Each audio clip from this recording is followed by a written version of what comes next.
Hello friends, welcome है आपका आपके चैनल कोसी की आस में। तो जैसे कि आप लोग को पता है, हम लोग आज से एक न्यू सीरीज़ को स्टार्ट करने जा रहे हैं और ये series SSC, CGL, CHSL, JE, SI, MTS exam और वह कोई भी एग्ज़ाम, वनडे एग्ज़ाम जिसमें आपका समान अध्ययन के प्रश्न पूछे जाते हैं, उन सारे एग्ज़ामों के लिए ये बहुत ही इम्पॉर्टेंट होने वाला है। यानी आप चाहे रेलवे का तैयारी करते हो, चाहे आप एसएससी का तैयारी करते हो, अगर आप इस सीरीज़ में बने रहते हो तो आपका 26,000 के आसपास समान अध्ययन का क्वेश्चन काफ़ी डिटेल्ड वे में हो जाएगा और आप काफ़ी अच्छे मार्क्स लेके आओगे समान अध्ययन में। ठीक है, क्योंकि अगर हम प्रीवियस ईयर पैटर्न को बार बार करते हैं तो हमें पता चल जाता है कि एग्ज़ाम में क्या आ रहा है और क्या नहीं आ रहा है। तो आज से हम लोग ये सीरीज़ स्टार्ट कर रहे हैं। ये सीरीज़ हम लोग यूथ पब्लिकेशन के बुक से कर रहे हैं। कौन सा बुक?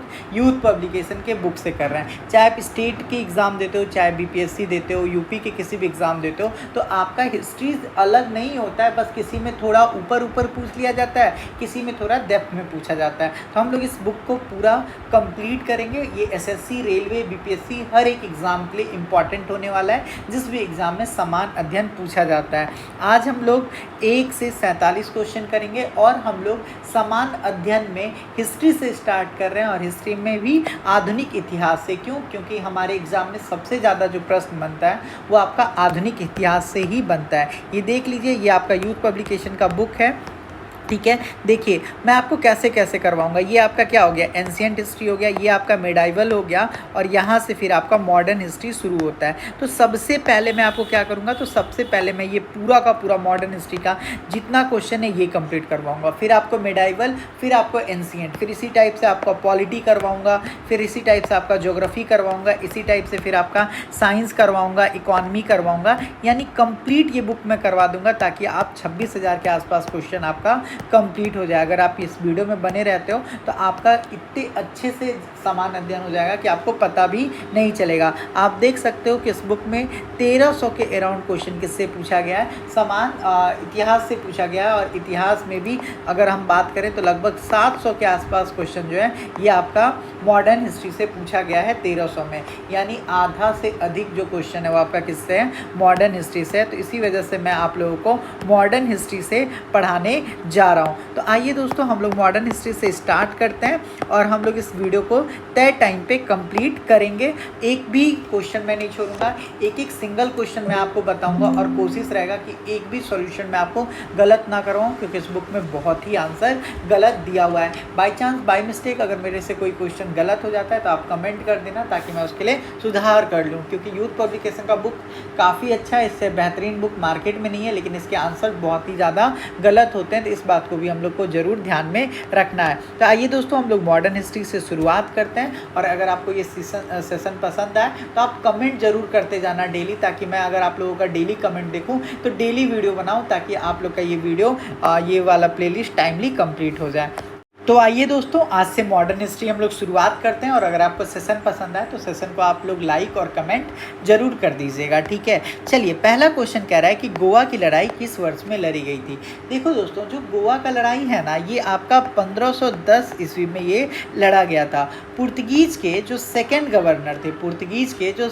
गवर्नर थे, जिनका नाम था अल्फांसो डी अल्बुकर्क, जिनका नाम क्या था? Afonso de Albuquerque. इन्होंने ही क्या किया था? अल्फांसो डी अल्बुकर्क ने ही क्या किया था?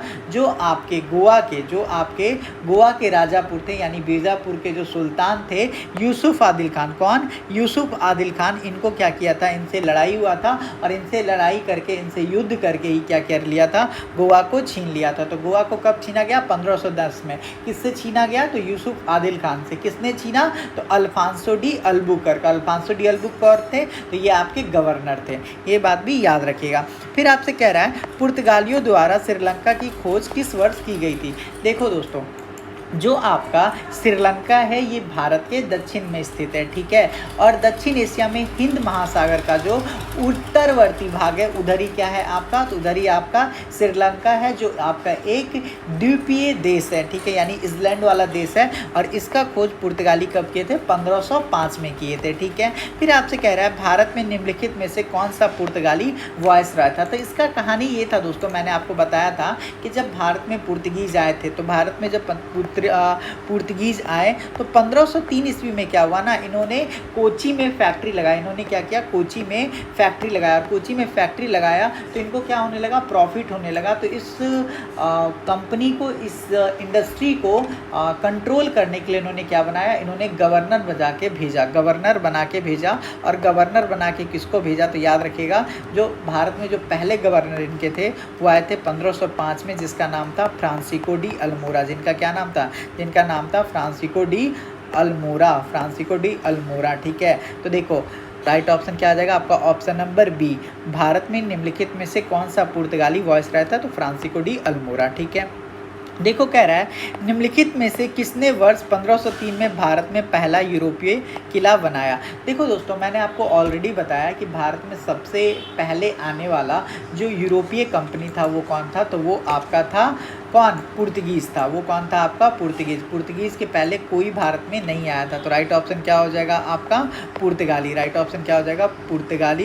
पुर्तगाली जो था वो 1503 में भारत में पहला यूरोपीय किला बनाया था। इस बात को भी आप लोग जरूर ध्यान में रखिएगा। ठीक है, नेक्स्ट क्वेश्चन देखिए, कह रहा है 1498 निम्नलिखित में से कौन सा प्रथम यूरोपीय था जो अफ्रीका से जलीय यात्रा करते हुए यूरोप से भारत के लिए नया समुद्री मार्ग खोज किया था। देखो इसका सारे लोग जानते हैं कि जो भारत के लिए जलीय मार्ग का खोज किया था वो था आपका वास्को डिगामा। ये हर एक व्यक्ति जानता है, लेकिन क्या आप ये जानते हो कि वास्को डिगामा ने जो खोजा तो ये कैसे खोजा, किसकी मदद से खोजा। तो आपको ये चीज़ ज़रूर जानना चाहिए कि वास्को डिगामा किसकी मदद से आपका भारत का रास्ता खोज पाता है। इस बात को आप लोग जरूर जानिए, क्योंकि एग्ज़ाम में क्वेश्चन बहुत बार पूछा जाता है। तो आप लोग याद रखिएगा कि जो वास्को डिगामा है, जो आपका वास्को डिगामा है वो क्या किया था, वास्को डिगामा जो है वो बार्थोलोम्यूज डियाज, जो देखो ये क्या था, ये आपका यूरोप देश है, ये आपका क्या है, भारत है, और ये आपका साउथ अफ्रीका है। तो मैं आपको बताता हूँ, आपको मैंने बताया था आई थिंक अगर याद हो 1487 में जो आपका बार्थोलोम्यू डियाज है वो आपका यहाँ पे पहुँचा था साउथ अफ्रीका में। ये कहाँ पे पहुँचा था, साउथ अफ्रीका में। और साउथ अफ्रीका तक पहुँच के वो भारत नहीं आया था, और ये आपका इंडिया है। तो जो आपका वास्को डिगामा था ना, ये क्या किया था, साउथ अफ्रीका वाला रास्ता लेता है, साउथ अफ्रीका वाले रास्ते से आता है। ठीक है, और वास्को डिगामा किसके रास्ते पे आया था, तो इस रास्ते को कौन खोजा था, तो बार्थोलोम्यू डियाज खोजा था। ठीक है, यहाँ तक पहुँच जाता है, लेकिन वहाँ से यहाँ तक इसको भारत का जाने का रास्ता नहीं पता होता है। तो वो क्या करता है, उसको एक कौन मिलता है, उसको एक गुजरात का व्यापारी मिलता है, यानी वास्को डिगामा को गुजरात का एक व्यापारी मिलता है जिसका नाम रहता है अब्दुल मुनीत। और अब्दुल मुनीत के सहायता से ही वो भारत तक पहुँच जाता है। और भारत में कहाँ पहुँचता है, तो भारत के पश्चिमी तट पर पहुँचता है, यानी केरल के कालीकट में पहुँचता है। और ये कब पहुँचता है, तो याद रखिएगा 17 मई 1498 को ये पहुंचता है। तो राइट ऑप्शन क्या हो जाएगा, राइट ऑप्शन आपका ऑप्शन नंबर बी हो जाएगा। आई होप आपको समझ में आ गया होगा।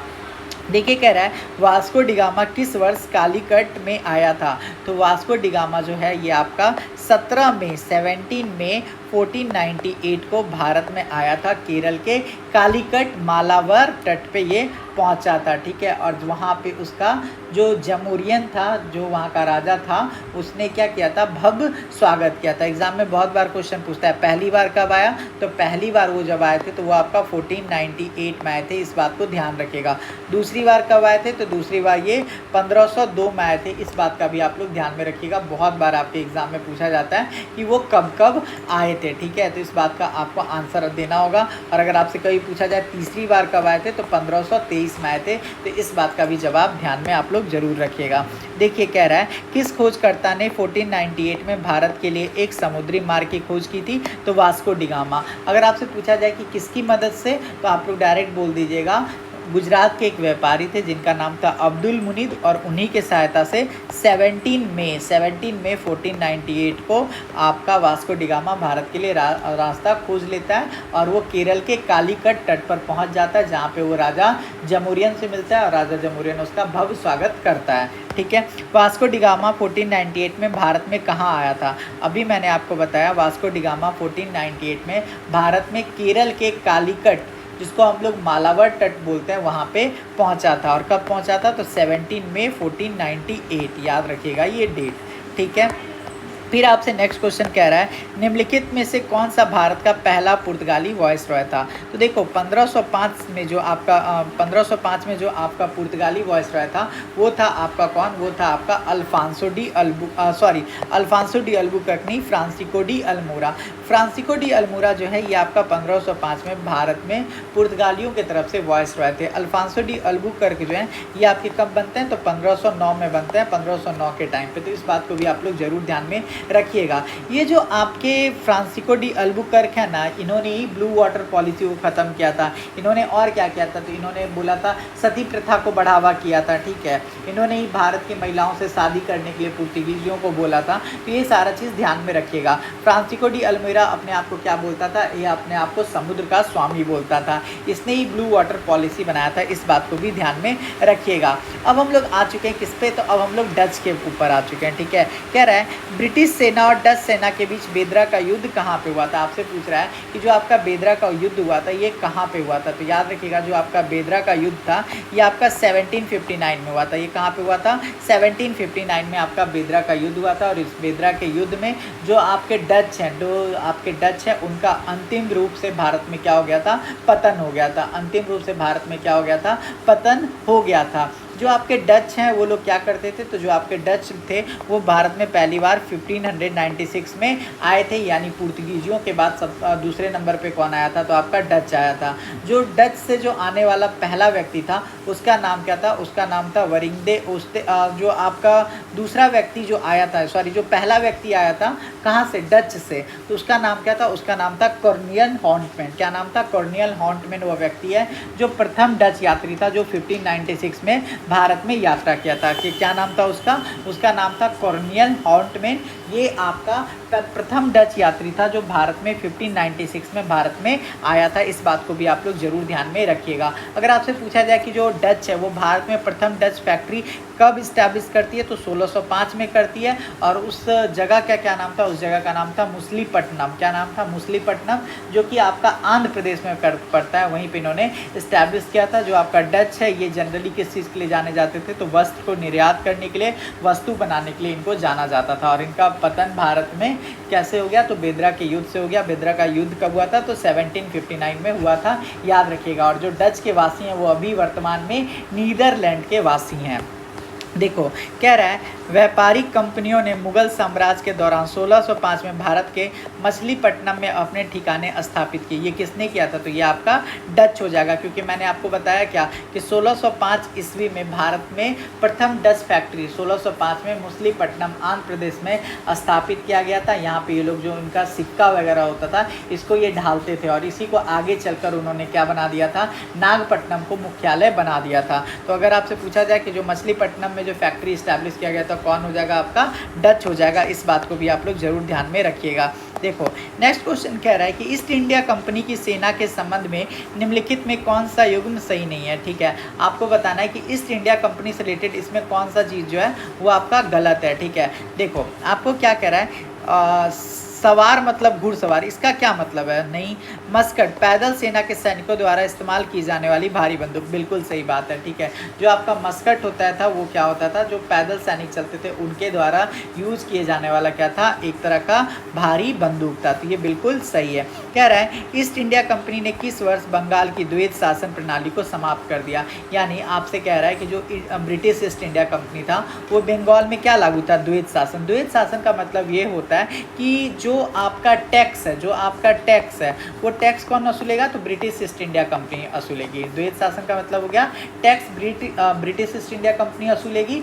और जो आपका शासन प्रशासन व्यवस्था है, जो आपका शासन प्रशासन व्यवस्था है वो कौन देखेगा, तो वो आपके मुगल वो आपके कौन देखेंगे, नवाब देखेंगे। इसी को हम लोग द्वैत शासन बोलते हैं। और ये द्वैत शासन कौन लागू किया था, तो रॉबर्ट क्लाइव लागू किया था। कौन किया था, तो रॉबर्ट क्लाइव इसको लागू किया था। इस बात को भी आप लोग जरूर ध्यान रखिएगा कि रॉबर्ट क्लाइव ने ही इसको लागू किया था। अगर आपसे पूछा जाए कि ईस्ट इंडिया कंपनी ने किस वर्ष बंगाल के द्वैत शासन को समाप्त कर दिया गया, तो इसको समाप्त कर दिया गया था 1772 में। कब समाप्त किया गया था, 1772 में। और द्वैत शासन को लगाया कब गया था? 1765 में। और इसको क्यों हटाया गया? तो जब इसको पता चला था वॉरेन हेस्टिंग को जब ये बात पता चला था कि बंगाल में जो अकाल पड़ा है, और अकाल किसके टाइम पे पड़ा था? कोटियर के टाइम पे। जब अकाल पड़ा है तो अकाल का कारण जो है वो द्वैत शासन है। इसी वजह से वॉरेन हेस्टिंग ने 1772 में द्वैत शासन को समाप्त कर दिया। तो इस बात को आप लोग जरूर ध्यान में रखिएगा।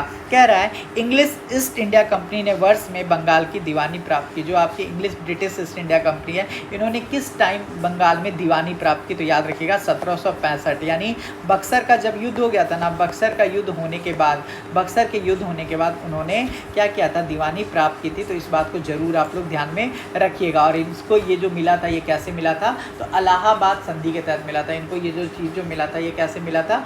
इलाहाबाद संधि के तहत इनको ये बात मिला था। तो इस बात को भी याद जरूर रखिएगा। इलाहाबाद का संधि जो होता है ये 2 पार्ट में होता है। एक तो 12 अगस्त 1765 और एक को हो जाता है आपका 16 अगस्त 1765। और इसका जो हेड कर रहे थे वो कौन कर रहे थे? तो रॉबर्ट क्लाइव कर रहे थे। इस बात को भी आप लोग जरूर ध्यान रखिएगा, ठीक है। इसी में उन्होंने क्या किया था? इसी में इन्होंने 50 लाख का क्षतिपूर्ति भी लगाया था। किसके ऊपर? मुगल के नवाब के ऊपर। तो इस बात को भी आप लोग ध्यान में जरूर रखिएगा, ठीक है। फिर पूछा जाता है निम्न में किस वर्ष बंगाल की दीवानी ईस्ट इंडिया कंपनी को हस्तांतरित की गई थी? ठीक है। तो जो बंगाल की ईस्ट इंडिया कंपनी, जो बंगाल में ईस्ट इंडिया कंपनी थी, उनको जो दीवानी का अधिकार था वो कब दिया गया था? 1765, यानी बक्सर के युद्ध के बाद। बक्सर के युद्ध के बाद ही इलाहाबाद संधि के तहत जो बंगाल में ब्रिटिश ईस्ट इंडिया कंपनी है उनको दीवानी का अधिकार दे दिया गया था। और उस दीवानी के अधिकार में जो रॉबर्ट क्लाइव थे उन्होंने द्वैत शासन लगाया था, यानी जो टैक्स वसूलेगा वो कौन वसूलेगा? British East India company. और जो शासन प्रशासन व्यवस्था चलाएगा वो कौन चलाएगा? तो नवाब चलाएंगे, ठीक है। मुगल सम्राट शाह आलम द्वितीय ने ईस्ट इंडिया कंपनी को बंगाल प्रांत का दीवान किस वर्ष नियुक्त किया था? तो इसका भी जवाब हो जाएगा आपका 1765। कब नियुक्त किया था? 1765, यानी बक्सर के युद्ध के बाद उन्होंने क्या किया था? दीवान नियुक्त किया था। इस बात का भी आप लोग जरूर ध्यान में रखिएगा, ठीक है। कह रहा है ब्रिटिश ईस्ट इंडिया कंपनी ने वर्ष में फ्रांसीसियों से पौंडीचेरी को छीनकर उस पर कब्जा कर लिया था। देखिए याद रखिएगा, जो ब्रिटिश ईस्ट इंडिया कंपनी है 1761 में क्या करती है? जो भी आपके फ्रांसीसी रहते हैं उनसे क्या करते हैं? छीन लेते हैं पौंडीचेरी को, छीनकर और उस पर क्या कर लेते हैं? कब्जा कर लेते हैं, ठीक है। फिर आपसे कहता है 1751 में द सीज ऑफ ऑर्किड का युद्ध, घेराबंदी में कौन विजयी हुआ था? देखिए जो आपका यहाँ पे बात कर रहा है द सीज ऑफ ऑर्किड, जो आपका सीज ऑफ ऑर्किड है, ये किसने इसमें जीता था? तो इसमें अंग्रेज़ ने जीता था, ठीक है। और इसका हेड किसने किया था? इसको हेड किया था रॉबर्ट क्लाइव ने। इसको हेड किसने किया था? रॉबर्ट क्लाइव ने। इसीलिए हम लोग क्या कहते हैं? Hero of orchid. Hero of orchid भी हम लोग बोलते हैं किसको? रॉबर्ट क्लाइव को। किसको बोलते हैं? हीरो ऑफ ऑर्किड भी बोलते हैं रॉबर्ट क्लाइव को। और ये चीज़ कब हुआ था? तो ये हुआ था आपका 23 सितंबर 1751 को। अगर आपसे पूछा जाए हीरो ऑफ ऑर्किड किसको बोलते हैं, तो रॉबर्ट क्लाइव को बोलते हैं। इस बात को भी ध्यान रखिएगा। अंग्रेजों ने नवाब के कुशासन के बहाने निम्नलिखित में से किस रियासत पर कब्जा कर लिया था? ठीक है, देखो मैंने आपको बताया था कि जो ब्रिटिश ईस्ट इंडिया कंपनी है उनका मेन टारगेट क्या था? उनका मेन टारगेट यही था कि भारत में क्या करना? भारत में कब्जा करना, अधिग्रहण करना, अपने साम्राज्य को क्या करना? अपने साम्राज्य को विस्तार करना। ठीक है, आई होप आपको ये बात तो पता होगा। आप बोलोगे हाँ सर ये बात पता था। ठीक है, तो क्या होता है दोस्तों, अवध के नवाब होते हैं ना, जो अवध के नवाब होते हैं जिनका नाम होता है वाजिद अली शाह। वाजिद अली शाह पर जो अंग्रेज़ी अधिकारी होते हैं वो क्या करते हैं? उन पर कुशासन का आरोप लगाते हैं। क्या करते हैं? कुशासन का आरोप लगाते हैं। और कुशासन के आरोप से ही उनसे क्या कर लेते हैं? छीन लेते हैं। क्या छीन लेते हैं? अवध छीन लेते हैं। ठीक है, इस बात को याद रखिएगा। तो ऑप्शन हो जाएगा ऑप्शन नंबर बी अवध 1856। और इसी के बाद जो आपकी बेगम थी इनकी, किनकी? वाजिद अली शाह की जो बेगम थी उन्होंने क्या किया था? विद्रोह किया था। और 1857 की क्रांति में एक तरह से पूरा ब्रिटिश ईस्ट इंडिया कंपनी के खिलाफ उन्होंने क्या किया था? युद्ध लड़ा था। इस बात को भी आप लोग ध्यान में जरूर रखिएगा। ठीक है, याडुम्बू की संधि के माध्यम से ब्रिटिश ईस्ट इंडिया कंपनी द्वारा निम्नलिखित में से कौन सा क्षेत्र हड़प लिया गया था? देखो जो आपका याडुम का संधि हुआ था वो कब हुआ था? तो जब आपका फर्स्ट आंग्ल वर्मा वॉर हो रहा था। क्या हो रहा था? फर्स्ट आंग्ल वर्मा वॉर हो रहा था, तभी आपका याडूम की संधि हुआ था। ठीक है, और याडूम की संधि के तहत ही ब्रिटिश ईस्ट इंडिया कंपनी ने असम के क्षेत्र को क्या कर लिया था? हड़प लिया था। तो ये बात आप लोग याद रखिएगा। और ये किसके टाइम हुआ था? तो ये हुआ था लॉर्ड एम हर्ट्स के टाइम पे। लॉर्ड एम हर्ट के टाइम पे ये चीज़ हुआ था, और इनका टाइम पीरियड 1823 से लेकर आपका 1828 था। ठीक है, इस बात को आप लोग जरूर याद रखिएगा। कह रहा है ब्रिटिश शासकों ने भारत पर लगभग कितने वर्षों तक शासन किया? तो एक बात ऐसा बोला जाता है कि जो आपका प्लासी का युद्ध था, जो आपका बैटल ऑफ प्लासी था, वही आपका कारण बना था कि अंग्रेज हमारे ऊपर 200 वर्षों तक क्या किए थे? शासन किए थे। तो इस बात को आप लोग याद जरूर में रखिएगा, बैटल ऑफ प्लासी। और बैटल ऑफ प्लासी कहाँ हुआ था? तो वेस्ट बंगाल में हुआ था। इस बात को भी आप लोग जरूर याद में रखिएगा। कह रहा है भारत में 1617 में ब्रिटिश ईस्ट इंडिया कंपनी की व्यापार करने की द्वारा अनुमति दी गई थी। जो आपका ब्रिटिश ईस्ट इंडिया कंपनी है, उनको किसने परमिशन दिया था कि आप भारत में व्यापार कर लीजिए? तो किसने दिया था? जहांगीर ने दिया था। किसने दिया था? जहांगीर ने दिया था। इस बात को जरूर ध्यान में रखिएगा। कह रहा है ईस्ट इंडिया कंपनी ने 1608 में कैप्टन विलियम हॉकिंस को सूरत में एक कारखाना खोलने की अनुमति लेने के लिए सम्राट के दरबार में भेजा। देखिए, जो आपका कैप्टन हॉकिंस है वो कहाँ आया था? तो वो आपका जहांगीर के पास आया था, और जहांगीर के आगरा दरबार में आया था। इस बात को भी आप लोग जरूर ध्यान में रखिएगा। कह रहा है ईस्ट इंडिया कंपनी ने पूरब के साथ व्यापार का इकलौता अधिकार प्रदान करने वाले चार्टर इंग्लैंड की शासक महाराना एलिजाबेथ प्रथम से किस वर्ष प्राप्त किया था?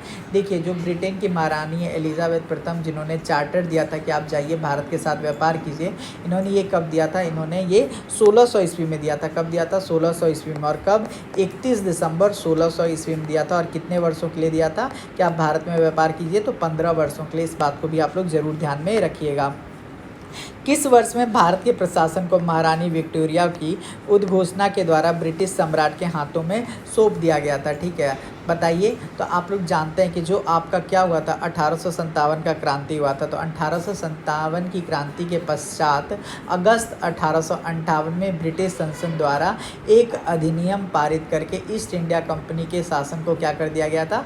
समाप्त कर दिया गया था। और भारत का सत्ता जो है वो किसको दे दिया गया था? तो ब्रिटिश सम्राट को सौंप दिया गया था। इस बात को याद रखिएगा। तो किस क्रांति के बाद? 1857 की क्रांति के बाद जो आपका ब्रिटिश ईस्ट इंडिया कंपनी है वो अब शासन प्रशासन व्यवस्था सत्ता नहीं देखेगा। आप कौन देखेगा? तो अब जो है वो आपको ब्रिटिश सम्राट देखेंगे। इस बात का आपको आंसर मिल गया होगा। तो राइट ऑप्शन क्या हो जाएगा यहाँ पे? 1858, 1857 की क्रांति के पश्चात अगस्त 1858 में जो है वो ब्रिटिश ईस्ट इंडिया कंपनी अब शासन प्रशासन व्यवस्था नहीं देखेगी। अब कौन देखेगी? तो ब्रिटिश सम्राट देखेंगे। ठीक है, ये याद आप लोग जरूर रखिएगा। कह रहा है वांडीवांस के युद्ध में इंग्लिश सेना ने डैश को हराया था। जो आपका वांडीवांस का युद्ध हुआ था दोस्तों, ये क्या हुआ था? तो इसमें आप लोग याद रखिएगा, जो आपका वांडीवांस का युद्ध हुआ था इसमें इंग्लिश सेना ने फ्रांसीसी सेना को हराया था। किस सेना को हराया था? तो फ्रांसीसी सेना को हराया था। इस बात को आप लोग याद रखिएगा। निम्नलिखित में किसने ब्रिटिश ईस्ट इंडिया कंपनी की ओर से बक्सर के युद्ध का नेतृत्व किया था? देखिए दोस्तों, जो आपका बक्सर का युद्ध हुआ था ये कब हुआ था? तो बक्सर का युद्ध जो है ये आपका 22 अक्टूबर 1764 में हुआ था। कब हुआ था? 22 अक्टूबर 1764 में हुआ था। याद रखिएगा, जो आपका बक्सर का युद्ध था, इसमें हेक्टर मुंडो लड़े थे। कौन लड़े थे? हेक्टर मुंडो लड़े थे। और किसके तरफ से लड़े थे? Hector Munro British East India company के तरफ से लड़े थे। और इधर से कौन कौन था? तो इधर से था आपका कौन? तो इधर से था आपका तिनगुटिया सेना, यानी संयुक्त सेना। याद रखिएगा, जो आपका संयुक्त सेना था जिसमें आपका कौन कौन था? तो जिसमें याद रखिएगा, जिसमें था आपका कौन था? बंगाल का नवाब मीर कासिम था। बंगाल का नवाब मीर कासिम। याद रखिएगा, बक्सर के युद्ध में कौन कौन था? मीर कासिम था आपका। ठीक है, और कौन कौन था? तो आपका शाह आलम द्वितीय था, और आपका सिजाउद्दौला था। तो ये तीनों मिलके किससे लड़े थे? ब्रिटिश ईस्ट इंडिया कंपनी से लड़े थे। और ये तीनों का जो सेना था ये संयुक्त सेना था या तिनगुटिया सेना था। और ये किससे लड़े थे? ब्रिटिश ईस्ट इंडिया कंपनी से। और इनके तरफ से जो लीड कर रहा था वो कौन कर रहा था? हेक्टर मुंडो। ठीक है, और इसमें कौन जीतता है? तो इसमें आपका अंग्रेज जीत जाते हैं। और इसी के बाद आपका इलाहाबाद का संधि होता है, ये भी याद रखिएगा। ठीक है, कह रहा है आपका जोसेफ फ्रांकिस भारत में निम्नलिखित में किस ईस्ट इंडिया कंपनी के गवर्नर जनरल थे? जो आपके जोसेफ फ्रांसिकी थे ये आपका अंग्रेजी कंपनी के, ब्रिटिश ईस्ट इंडिया कंपनी के गवर्नर जनरल थे। और इनका टाइम पीरियड 1742 से लेकर 1754 तक रहा था। इस बात को अभी आप लोग ध्यान में रखिएगा। ठीक है, ये चीज़ याद हो गया आपको। फिर कह रहा है फ्रांसीसी व्यापारी कंपनियों ने 1673 में भारत में डैश अपने ठिकाने बनाए। तो देखिए जो आपके कौन थे, जो आपके फ्रांसीसी व्यापारी थे वो जनरली किधर रहते थे, तो वो आपके पौंडीचेरी वाले इलाके में रहते थे। तो वो लोग पौंडीचेरी वाले इलाके में ही अपना क्या किए थे, ठिकाना बनाए थे। फ्रांसीसी यात्री फ्रांसेवा बर्नियर किस वर्ष भारत आया। देखिए जो फ्रांसीसी यात्री था बर्निवर, ये फ्रांस का निवासी था। ये एक तरह का चिकित्सक था, ये एक तरह का राजनीतिक था, ये एक तरह का दार्शनिक था, ये इतिहासकार भी था।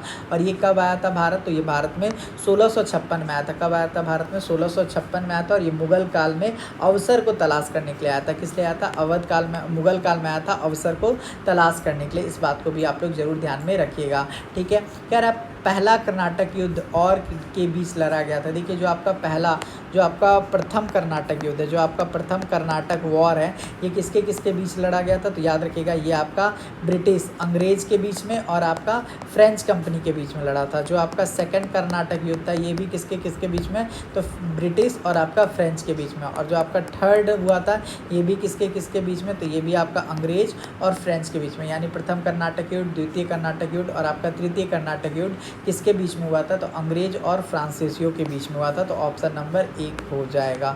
ठीक है, कह रहा है निम्नलिखित में किस वर्ष पानीपत की तीसरी लड़ाई लड़ी गई थी।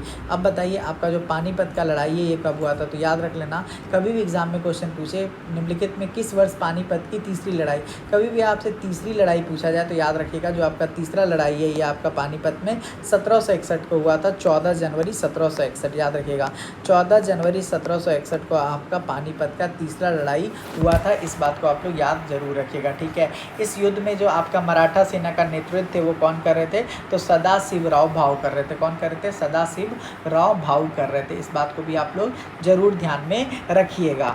ठीक है, कह रहा है बाजीराव प्रथम या बाजीराव बल्लाल के पुत्र थे। जो आपके बाजीराव प्रथम या बाजीराव बल्लाल के जो पुत्र थे उनका नाम क्या था, तो उनका नाम था पेशवा बाजीराव प्रथम। क्या नाम था, पेशवा बाजीराव प्रथम, पेशवा बालाजी प्रथम। ठीक है, बाजीराव प्रथम या बाजीराव बल्लाल के जो पुत्र थे उनका नाम था पेशवा बालाजी प्रथम। ठीक है, यानी को हम लोग बोलते थे बाजीराव बल्लाल पेशवा, जो कि बालाजी विश्वनाथ के क्या थे, पुत्र थे। इस बात को भी आप लोग ध्यान में रखिएगा। और ये 9 महान पेशवा में माने जाते हैं। ठीक है, निम्नलिखित में से किस अंग्रेज मराठा युद्ध के परिणाम स्वरूप पेशवाओं के प्रांतों का विलय बम्बई प्रेसिडेंसी में हो गया। तो देखिए आपसे पूछ रहा है कि जो आपका क्या कहते हैं, ये कौन है आपका, ये आपका मराठा साम्राज्य है, इसका मिलन ब्रिटिश में कैसे हो गया, आपको ये बात याद रखना होगा। तो ये आपका तृतीय अंग्रेज यानी तृतीय आंग्ल मराठा युद्ध के वजह से हुआ था। तृतीय आंग्ल मराठा युद्ध की वजह से हुआ था। ये युद्ध कब चल रहा था आपका 1817 से लेके 1818 के बीच में। क्या हुआ था कि जो ब्रिटिश ईस्ट इंडिया कंपनी है इन्होंने पिंडारियों का दमन करना स्टार्ट किया था। किसका दमन करना स्टार्ट किया था, पिंडारियों का दमन। और पिंडारियों के दमन से की वजह से ही आपका तृतीय आंग्ल मराठा युद्ध हो गया था। और इस युद्ध में अंग्रेज जीत जाते हैं और वो क्या करते हैं, सबसे पहले पेशवा का पद खत्म करते हैं। उसके बाद क्या करते हैं, जो आपका मराठा क्षेत्र है उसको ब्रिटिश ईस्ट इंडिया कंपनी में मिला लेते हैं। तो राइट ऑप्शन क्या हो जाएगा, तृतीय आंग्ल मराठा युद्ध के तहत ही अंग्रेज़ों ने क्या किया था, अंग्रेज़ों ने जो आपका बम्बई है उसका विलय करवा लिया था, पेशवा का पद खत्म कर दिया था। भारत में पूना के मराठा पेशवा बाजीराव द्वितीय और अंग्रेजों के बीच बसई की संधि पर हस्ताक्षर किस वर्ष हुआ था। तो जो आपका हस्ताक्षर था दोस्तों ये आपका 1802 में हुआ था। कब हुआ था, 1802 में। ठीक है, सालाबाई की संधि किस वर्ष हुई थी, तो जो आपका सालबाई का संधि है ये आपका 1782 में हुआ था, महाराष्ट्र साम्राज्य और ब्रिटिश इंडिया कंपनी के बीच में। फिर आपसे कह रहा है पानीपत की तीसरी लड़ाई को लड़ी गई थी। देखिए दोस्तों जो आपका पानीपत की लड़ाई है ना ये आपका 14 जनवरी 1761 को लड़ा गया था। कब लड़ा गया था, 14 जनवरी 1761 को। याद रखिएगा जो आपका पानीपत का तृतीय युद्ध हुआ था उसी युद्ध में आपका 14 जनवरी 1761 को ये चीज़ हुआ था। और इसमें मराठाओं का, इसमें युद्ध में क्या हुआ था, जो आपके मराठा है उनका पराजय हुआ था। और इस युद्ध में मराठा सेना का नेतृत्व कौन कर रहे थे, तो सदाशिवराव भाऊ कर रहे थे। इस बात को भी आप लोग जरूर ध्यान में रखिएगा। ठीक है, याद हो गया।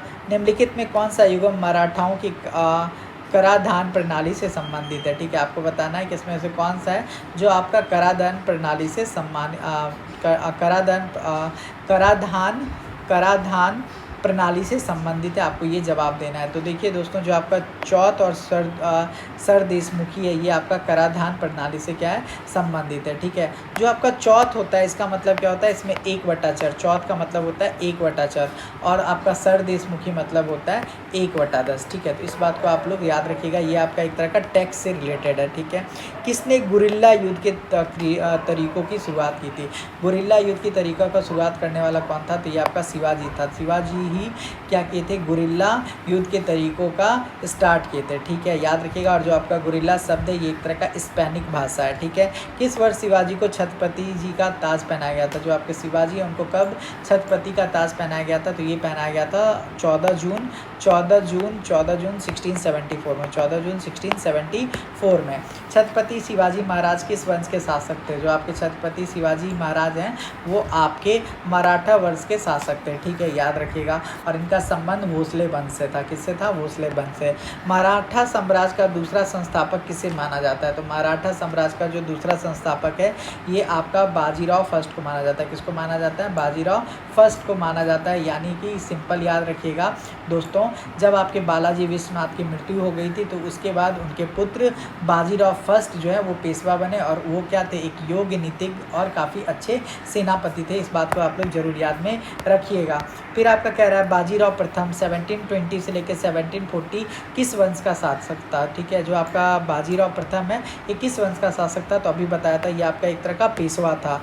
पुणे कभी की राजधानी के रूप में मनाया जाता था? जो आपका पुणे है ये कभी पेशवा की राजधानी के रूप में इसको क्या किया जाता है, मनाया जाता था। ठीक है, बाजीराव सेकंड किस वंश का शासक था? तो जो आपका बाजीराव सेकंड है दोस्तों, ये भी आपका पेशवा शासक था। ये भी कैसा था? तो पेशवा शासक था। ठीक है, वर्ष में मराठाओं द्वारा ब्रिटिशों को किए गए आत्मसमर्पण से मराठा साम्राज्य का अस्तित्व समाप्त हो गया, जिसे तीसरे एंग्लो मराठा युद्ध से भी क्या कर दिया गया था, समाप्त कर दिया गया था। तो ये कब हुआ था? तो 1818 में हुआ था। इस बात को आप लोग जरूर ध्यान में रखिएगा। और आज का लास्ट क्वेश्चन कह रहा है, शिवाजी महाराज के शासनकाल में मंत्री परिषद को किस नाम से जाना जाता था? तो शिवाजी महाराज के टाइम में जो उनका मंत्री परिषद था वो आपका अष्टप्रधान के नाम से जाना जाता था। तो इसी के साथ मैंने 47 क्वेश्चन करवा दिया। नेक्स्ट टॉपिक में हम लोग क्वेश्चन नंबर 48 से कंप्लीट करेंगे। अगर आपको किसी भी स्टूडेंट को हैंड रिटन नोट्स चाहिए, जो कि ये देख सकते हो हैंड रिटन नोट्स है कंप्लीट मॉडर्न साइंस का, मॉडर्न हिस्ट्री का, तो आप मैसेज कर सकते हो। आपको कंप्लीट मॉडर्न हिस्ट्री का नोट्स 99 रुपीज़ में मिल जाएगा। ये हैंड रिटन नोट्स है। 9430851094 पे मैसेज कर देना। और ये नोट्स इतना अच्छा है कि इससे आपका एग्जाम में एक भी क्वेश्चन, सिंगल क्वेश्चन बाहर नहीं जाएगा। ठीक है, तो ये आपका हैंड रिटन नोट्स है, आप डेमो देख सकते हो। बाकी अगर आपको ये सेशन पसंद आया तो लाइक, सब्सक्राइब, कमेंट जरूर कर दीजिएगा। ठीक है, तो मिलते हैं नेक्स्ट वीडियो में।